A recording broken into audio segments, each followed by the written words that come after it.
안녕하세요. 모모수입니다. 오늘은 라틴어 수업 책을 읽어보도록 하겠습니다. 지적이고 아름다운 삶을 위한 라틴어 수업, 한동일 지음, 흐름 출판사에서 나온 책이네요. 여기 저자 소개가 굉장히 인상적이에요. 한번 읽어볼게요. 한국인 최초, 동아시아 최초의 바티칸 대학 대법원 루타 로마나 변호사. 루타 로마나가 설립된 이래 700년 역사상 930번째로 선서한 변호인이다. 2001년 로마 유학길에 올라 교황 창립 라테라노 대학교에서 2003년 교회 법학 석사 학위를 최우등으로 수료했으며 2004년 동대학원에서 교회 법학 박사 학위를 받았다. 한국과 로마를 오가며 이탈리아 법무법인에서 일했었고 서강대학교에서 라틴어 강의를 맡아 진행했다. 그의 라틴어 강의는 타 학교 학생과 교수들, 일반인들까지 청강하러 찾아오는 등 최고의 명강의로 평가받은 바 있다. 로타 로마나의 변호사가 되기 위해서는 유럽의 역사만큼이나 오랜 역사를 가진 교회법을 깊이 있게 이해해야 할 뿐만 아니라 유럽인이 아니면 구사하기 힘들다는 라틴어는 물론 기타 유럽어를 잘 구사해야 하며 라틴어로 진행되는 사법연수원 3년 과정을 수료해야 한다. 이 모든 과정을 마쳤다고 해도 변호사 자격시험 합격률은 5에서 6%에 불과하다. 그래서 이 저자분이 굉장히 특별하신 분인 건 거죠. 한국인이 라틴어를 이렇게 전공을 해서 변호사를 하고 계시군요. 그래서 이분의 강의가 그렇게 유명했구나. 그래서 이 책이 사실 도서관에 계속 눈에 띄는 자리에 놓여 있는 거예요. 그래서 계속 눈에 보다가 빌려보게 됐습니다. 읽어볼게요. 세네카의 도덕에 관한 편지에는 사람은 가르치며 배운다 라는 말이 있습니다. 딱 저를 향한 말이었습니다. 이는 마치 줄탁동시라는 화두와 관련된 깨우침과도 같았습니다.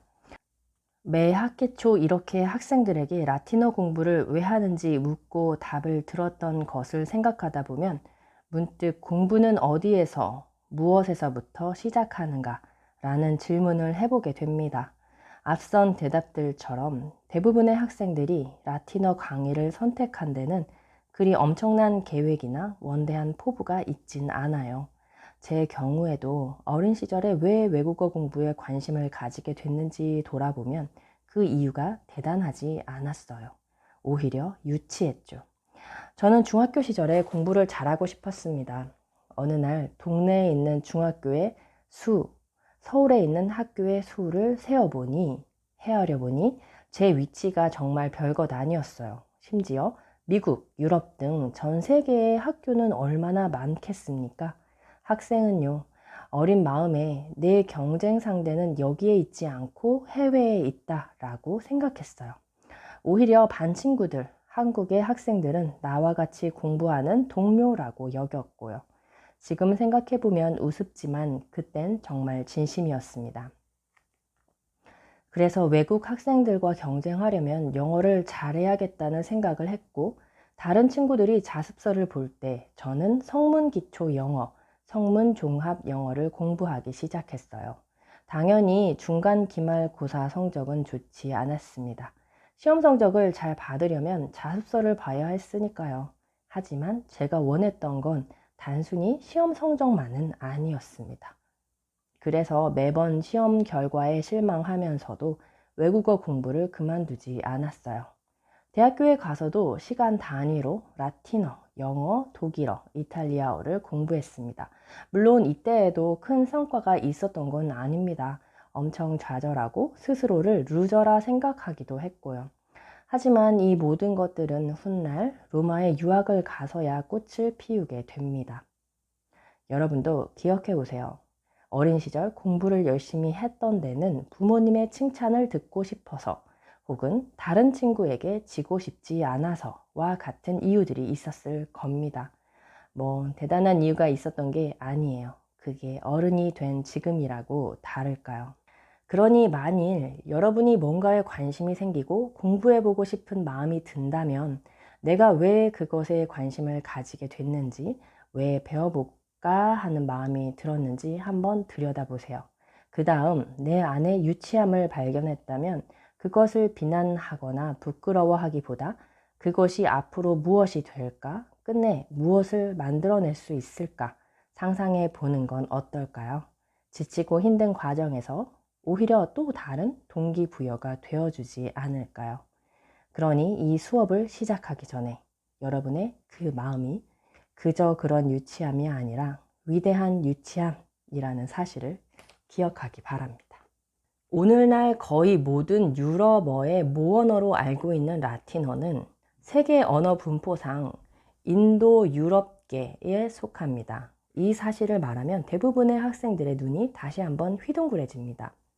일반적으로 대부분의 사람들이 라틴어가 직접적으로 이탈리아어, 프랑스어, 스페인어, 독일어, 포르투갈어, 루마니아어 등에 영향을 주었고 영어에도 상당한 영향을 주었다는 것은 잘 알고 있습니다. 반면 라틴어가 아시아어라고 생각될 수 있는 인도 유럽어에 속한다는 것은 잘 알지 못합니다. 학생들이 놀라는 것도 그런 이유에서일 겁니다. 실제로 라틴어는 인도 유럽어의 영향을 받았고 그 중에서도 그리스어, 켈트어, 고대 게르만어와 더불어 서구어를 형성하는 이탈리아어군의 영향을 받은 언어에 해당합니다. 그럼 인도 유럽어란 무엇일까요?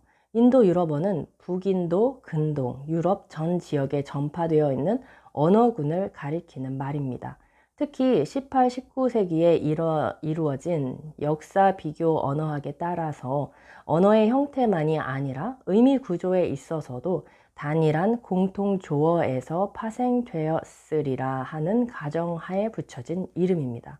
현재는 산스크리트어, 히타이트어, 그리스어, 라틴어, 켈트어, 고대 게르만어 등을 비교 연구하여 상고 인도 유럽어를 어휘별로 복원하는 데 성공해 사전을 만들어 내기도 했습니다. 이런 언어의 시작에 대해서 언어의 기원 이런 것들이 굉장히 흥미롭네요. 가령 로마법에서 법을 가리키는 용어 유스만 봐도 이러한 상관관계를 짐작할 수 있습니다. 어원적으로 라틴어 유스는 그리스 신 가운데 하나인 제우스 파테르를 라틴어 유피테르 파테르로 옮긴 것인데요. 우리에게 라틴어의 유피테르는 주피터라는 영어식 표기가 더 친숙하지만 원래 산스크리트어 야우스 피타르에서 유래한 겁니다.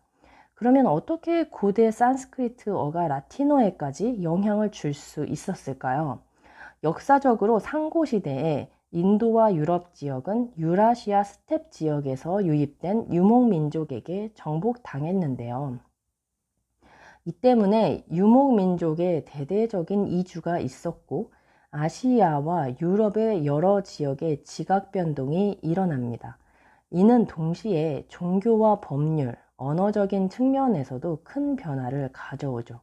서구 사회에서 시작된 법이라는 용어도 그 어원은 종교적인 것에 기초를 두고 있고 그 원천은 우리가 흔히 죽은 언어라고 생각하는 산스크리트어로 거슬러 올라갑니다.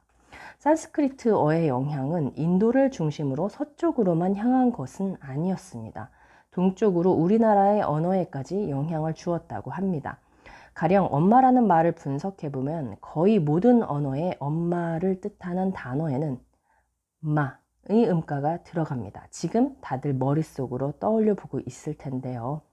영어의 mother, 프랑스어의 mama, 스페인어의 mama, 일본어의 mama, 중국어의 mama 등만 봐도 그렇죠.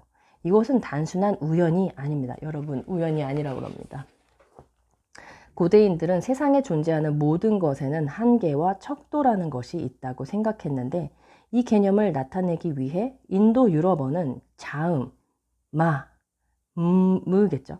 음가를 사용했습니다.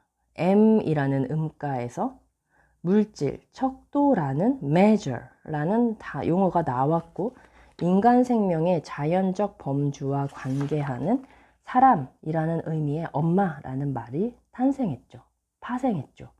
산스크리트어의 마트르, 그리스어의 마테르, 라틴어의 마테르라는 말은 모두 여기서 유래했습니다. 인도의 산스크리트어는 비단 언어 영역에만 영향을 준 것이 아닙니다. 2001년 로마 유학 중에 법 철학 수업을 들었는데 이 수업에 다고스티노 교수님은 이 분야의 대가로 피타고라스라는 인물에 대한 신학자이자 철학자인 아우렐리우스 아우구스티누스의 저서 신국론을 인용해 이야기했어요. 우리가 사용하는 철학이라는 말 자체가 피타고라스에서 유래했다면서 그 배경을 설명해 줬습니다. 피타고라스 이전 시대에는 칭송받는 삶을 살면서 다른 사람들보다 뛰어나 보이는 사람들을 현자라고 했습니다. 그런데 피타고라스는 자신을 뭐라고 부르겠느냐는 질문을 받았을 때 철학자, 다시 말해 지혜를 궁구하는 사람 혹은 지혜를 사랑하는 사람이라고 답했습니다. 왜냐하면 스스로를 현자로 자처하는 것은 극히 불손하다고 여겼기 때문입니다. 우리 모두 유럽 문화의 출발이 그리스 로마라는 데는 이견이 없습니다. 특히 기원전 6세기 철학자 피타고라스의 사상은 플라톤에게도 깊은 영향을 주었고 플라톤의 사상은 스토아 철학에도 깊은 영향을 주었어요. 그런데 피타고라스의 사상 역시 이집트와 페르시아를 통해 전해진 인도 사상으로부터 영향을 받은 것으로 추정됩니다. 상당히 충격적인 내용이었어요. 서양 철학을 이야기할 때 빠지지 않는 인물인 플라톤이나 익히 들어봤을 스토아 철학이 결국은 인도 사상에 맞닿아 있다니요. 오늘날 현대 세계가 서구 중심으로 지배되고 있지만 인류 역사에서 그 시기는 불과 얼마 되지 않았고 이 또한 지나가는 역사의 한순간이라는 걸 새삼스레 다시 느낄 수 있었습니다. 그럼에도 라틴어는 여러 상징성을 지닌 언어입니다. 로마 제국의 확장과 더불어 제국의 공용어로 자리 잡았을 뿐 아니라 제국의 패망 이후에도 여전히 유럽 사회의 학술과 외교 전반에서 쓰이고 있기 때문입니다. 그리고 로마 제국의 행정과 법률 체계를 그대로 물려받은 가톨릭 교회의 공식 언어이기도 하고요. 우선 언어를 공부하는 것에 대해 말하려고 하면 언어는 공부가 아니다 라는 역설적인 명제부터 살펴봐야 합니다. 언어라는 것은 다른 학문들처럼 분석적인 공부법으로 학습할 수 있는 것이라기보다는 꾸준한 습관을 통해 익힐 수 있는 성질을 가지고 있기 때문입니다. 이런 언어의 성질은 모국어를 뜻하는 영어 단어가 mother tongue이라는 것을 봐도 알 수 있습니다. 보통 갓난아기가 엄마라는 단어를 인지하고 처음 발음하기까지 아기에게 그 단어를 1만 번 이상 들려줘야 한다고 합니다. 유년기에 엄마의 소리는 아이의 뇌 속에 언어를 비롯해 여러 가지 영역에 대한 방해 크기를 결정하고 그것의 가능성을 결정합니다. 아기는 엄마의 말을 통해 뇌의 용량을 늘려나가고 세상을 이해해 나가는 것이죠. 아기들이 말을 배우는 과정을 들여다보면 언어를 학습하는 가장 쉬운 방법을 알 수 있습니다. 바로 공부하지 않고 흡수하는 겁니다. 또 한 가지 제약은 라틴어의 실제 발음을 들을 기회가 거의 없다는 것입니다. 다른 외국어는 발음을 어떻게든 찾아 들여다볼 수 있지만 라틴어는 현재 쓰이는 언어가 아닌 만큼 어떻게 발음해야 하는지 알 방법이 딱히 없습니다. 그렇기 때문에 수업 시간에 이론적인 설명만으로는 피부에 와닿지 않죠. 오늘날 일선 학교에서 라틴어를 처음 접하는 학생들이 많이 겪는 문제입니다. 라틴어의 발음은 이탈리아어처럼 로마자 발음을 따르지만 라틴계 국가와 영미계 국가의 독특한 발음과 강조하는 억양에 따라 똑같은 단어라도 각기 달리 이렇게 서로 달리 발음하는 배경에는 역사적, 문화적 자존심이 깔려 있습니다.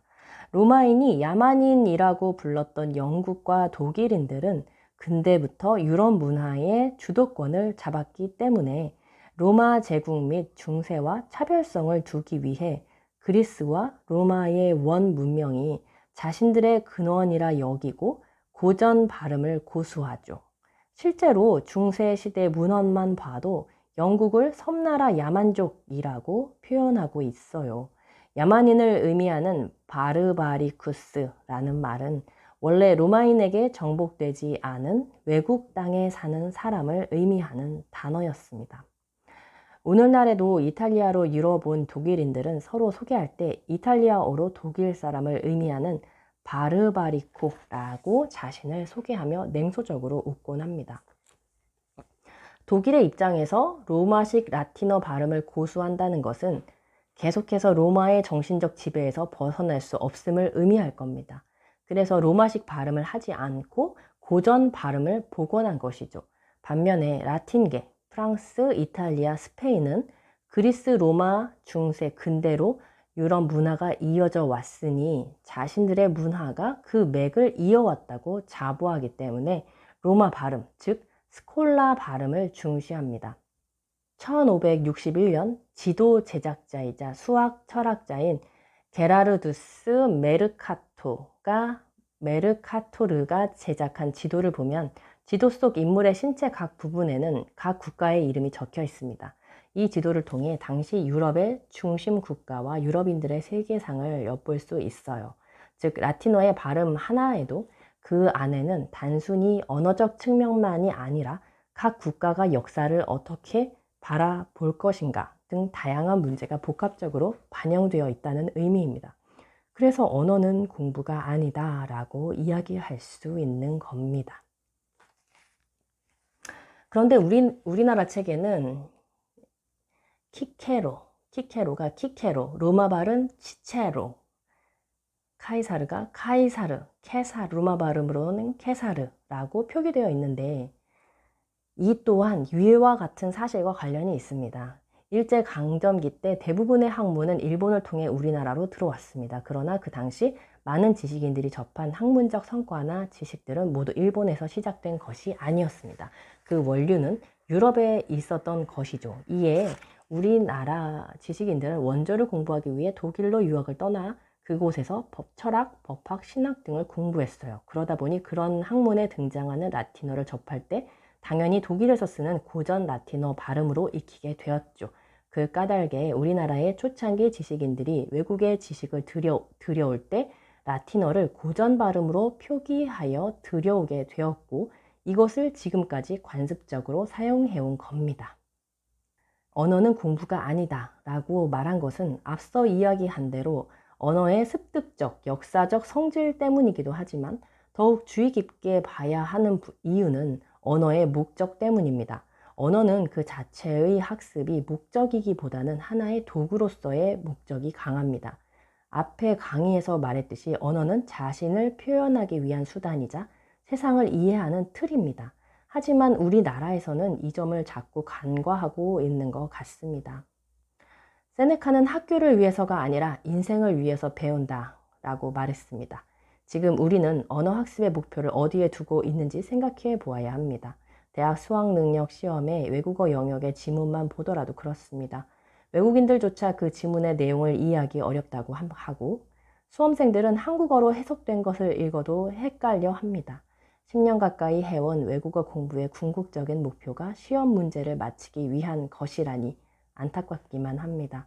독해력을 평가할 목적이라면 차라리 잘 쓰인 역사, 철학, 문학, 예술 등의 고전을 읽고 가르치는 편이 훨씬 가치 있을 겁니다. 언어 학습의 목적을 이야기하는 것은 학습의 방향성이 다른 학문들에도 좋은 나침반이 될 수 있기 때문입니다. 지식, 즉 어떤 것에 대해 아는 것, 그 자체가 학문의 목적이 되어서는 안 됩니다. 학문을 한다는 것은 아는 것에서 그치지 않고 그 알의 창으로 인간과 삶을 바라보며 좀 더 나은 관점과 대안을 제시해야 합니다. 이 점이 바로 우리는 학교를 위해서가 아니라 인생을 위해서 배운다 라는 말에 부합하는 공부의 길이 될 겁니다. 인간이 원하고 목표하던 사회적 지위나 명망을 취한 뒤 느끼는 감정은 만족이 아니라 우울함이다 라고 해석할 수 있습니다. 실제로 열정적으로 고대하던 순간이 격렬하게 지나가고 나면 인간은 허무함을 느낍니다. 대중의 갈채와 환호를 받는 연주자나 가수가 공연을 마치고 집으로 돌아가 홀로 있을 때 느끼는 감정이 바로 이 문장이 의미하는 것입니다. 실제로 법의학 교수님은 이 문장을 말하면서 연예인들이 쉽게 향정신성 의약품에 노출되는 환경에 대해서도 설명했습니다. 자, 이 문장의 진의가 무엇인지 이해하겠죠. 제가 이 문장이 말하는 바를 경험해 보라고 한 것도 같은 맥락입니다. 저는 여러분이 이런 우울을 느끼게 되는 위치까지 올라가 그 감정의 정체가 무엇인지를 알게 되기를 바랍니다. 공부를 해보지 않은 사람이 공부 그거 별거 아니야 라고 말할 수 있을까요? 성공과 실패를 해보지 않은 사람이 그것에 대해 논한다면 그 말에 무게가 실릴까요? 성공한 많은 사람들이 이렇게 하면 잘 될 거라고 이야기합니다. 혹은 저렇게 하면 실패를 극복할 수 있다고 이야기해요. 하지만 만일 그 사람이 성공하거나 실패해 본 경험이 없다면 그들이 하는 말에 귀 기울일 수 있을까요? 한 분야에서 최선을 다해 노력해 보지 않은 사람이 그것쯤이야 라고 말한다면 우리는 그 말에서 어떤 진정성도 느낄 수 없을 겁니다. 또한 그 달리기 끝에서 느끼는 우울함이나 허망함과 같은 감정들은 결코 부정적인 것만은 아닙니다. 거기에서 우리는 또 다른 나를 만날 수 있기 때문입니다. 내가 원하는 것은 이거다라고 생각해서 열심히 달려갔다가 막상 이루고 나서야 자신이 정말 원하는 것은 그게 아니었다는 걸 깨닫기도 합니다. 내가 어떤 사람이고 무엇에 기뻐하고 슬퍼하는지, 나에게 무엇이 필요한지는 달려본 사람만이 압니다. 또 그게 내가 꿈꾸거나 상상했던 것처럼 대단한 게 아니라는 사실을 알게 되는 만큼 불필요한 집착이나 아집을 버릴 수도 있어요. 그만큼 내가 깊어지고 넓어지는 겁니다. 그래서 저는 우리가 할 수 있는 한 치열하게 달려갈 수 있었으면 좋겠어요. 공부든 사랑이든 일이든 무엇이든 간에 그럴 수 있는 뭔가를 만나고 그만큼 노력을 한 다음에 찾아오는 이 우울함을 경험해 보기를 바랍니다. 그러고 나면 아마도 또 다른 세계가 여러분 눈앞에 펼쳐질 겁니다. 봄날에 산에 가서 나무를 보면 모든 에너지와 영양을 나무의 가장 끝인 꽃과 이파리에 몰아줍니다. 자연은 그렇게 누가 가르쳐 주지 않아도 미래 세대의 모든 것을 투자합니다. 그런데 이런 환경 속에서 나마저 나를 미워한다면 더 이상 누가 나를 사랑하겠습니까? 나마저 자기 자신을 힘들게 하지는 말아야 합니다. 내 나이 또래의 사람이 무언가를 이루었지만 나는 아직 눈에 띄게 이룬 것이 없다면 그와 내가 걷는 걸음이 다르기 때문이지 그 이상도 그 이하도 아닙니다. 나와 그가 가는 길이 다를 뿐이죠. 하늘의 새를 보세요. 그 어떤 비둘기도 참새처럼 날지 않고 종달새가 부엉이처럼 날지 않아요. 각자 저마다의 비행법과 날갯짓으로 하늘을 납니다. 인간도 같은 나이라 해서 모두 같은 일을 하지 않고 같은 방향으로 가지는 않습니다. 한 사람 한 사람 모두 저마다의 걸음걸이가 있고 저마다의 날갯짓이 있어요. 나는 내 길을 가야 하고 이때 중요한 것은 어제의 자기 자신으로부터 나아가는 것입니다. 그리고 아직은 정확히 모르는 내 걸음의 속도와 몸짓을 파악해 나가는 겁니다. 공부는 무엇을 외우고 머릿속에 지식을 채우는 것이 아니라 나만의 걸음걸이와 몸짓을 배우는 것이 아닐까 생각해 봅니다. 그런 점에서 우리가 오늘 인생이라는 학교에서 배워야 하는 걸음걸이는 무엇일까요? 어떤 몸짓과 날갯짓을 배워야 할까요?